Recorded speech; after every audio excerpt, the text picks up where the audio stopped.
முனீஸ்வரன் கோயிலில் ஒரு இளைஞன் வெள்ளை நிற சேவலை கையில் வைத்துக் கொண்டிருந்தான். முனீஸ்வரனுக்கா சேவலை நேந்திவிட வந்திருந்தான். அந்த சேவலையும் இளைஞனையும் ஒரு சிறுவன் பார்த்து கொண்டிருந்தான். வெள்ளை நிற சேவலை பறக்க விட்டான் அந்த இளைஞன். பறந்து செல்லும் அந்த சேவலை ஆசையுடன் பார்த்து கொண்டிருந்த அந்த சிறுவன் அந்த சேவலை பிடிக்க முயற்சி செய்தான். அந்த சேவலானது அந்த சிறுவனுக்கு ஆட்டம் காட்டிக் கொண்டிருந்தது.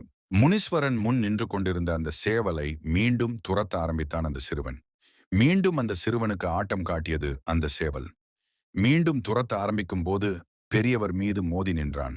பெரியவர் அந்த சிறுவனை பார்த்து பார்த்து போ என்று கூறியது மட்டுமில்லாமல் அந்த சிறுவனின் நெற்றியில் தீர்நீரை பூசிவிட்டார். முனீஸ்வரன் கோயில் எல்லையில் ஒரு நிழல் உருவம் நின்று கொண்டிருந்தது. அந்த உருவம் கோயிலை வெறித்து பார்த்து கொண்டிருந்தது. அந்த வயதான பெரியவர் முனீஸ்வரன் கோயில் திருநீரை எல்லையில் வேவு பார்த்த நிழல் உருவத்தின் மீது வீசினார். தீருநீர் பட்டதும் அந்த நிழல் உருவத்தின் உடல் எரிய ஆரம்பித்தது. எரிச்சல் தாங்க முடியாமல் கோயிலை விட்டு பறந்து சென்றது நிழல் உருவம். முனீஸ்வரர் முகம் சூரிய ஒளியில் பிரகாசமானது. அவர் முகத்தில் புன்னகை பூத்தது. அலறிக்கொண்டே காற்றில் பறந்து சென்ற நிழல் உருவம் ஒரு வீரனை பார்த்ததும் தரையில் மண்டியிட்டது. தோல்விடைந்து வந்த நிழல் உருவத்தை தன்னுடைய கண்களில் இருந்து வரும் தீயை பயன்படுத்தி எரித்து சாம்பலாக்கினான். தனக்கு முன்னிருந்த நிழல் உருவங்களை முனீஸ்வரன் கோயிலை நோக்கி ஏவினான். அந்த நிழல் உருவங்களும் முனீஸ்வரனை சிறைபிடிக்க பறந்து சென்றது. தன்னை சிறைபிடிக்க வரும் நிழல் உருவங்களை அழிக்க தன்னுடைய கோயில் மணியை ஆட்டினார் முனீஸ்வரன். எண்ணில் அடங்கா நிழல் பேய்கள் முனீஸ்வரனை சிறைப்பிடிக்க முயற்சி செய்தது.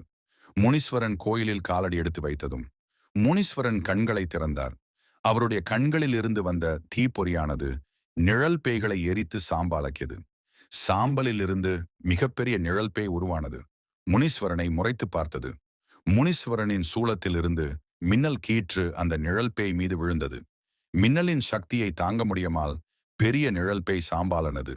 மந்திராவாதியின் அடிமையாக ஒரு சூனியக்காரி இருந்தாள். மந்திராவாதியின் ஆணைக்கு இணங்க முனீஸ்வரன் கேயிலில் காலடி எடுத்து வைத்தாள்.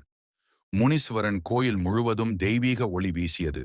அந்த ஒளியை பயந்து போனாள் சூனியக்காரி. அந்த இடம் விட்டு தப்பிக்க காற்றில் பறக்க முயற்சி செய்தாள். தெய்வீக ஒளி அவளை தரையில் மண்டியிட வைத்தது.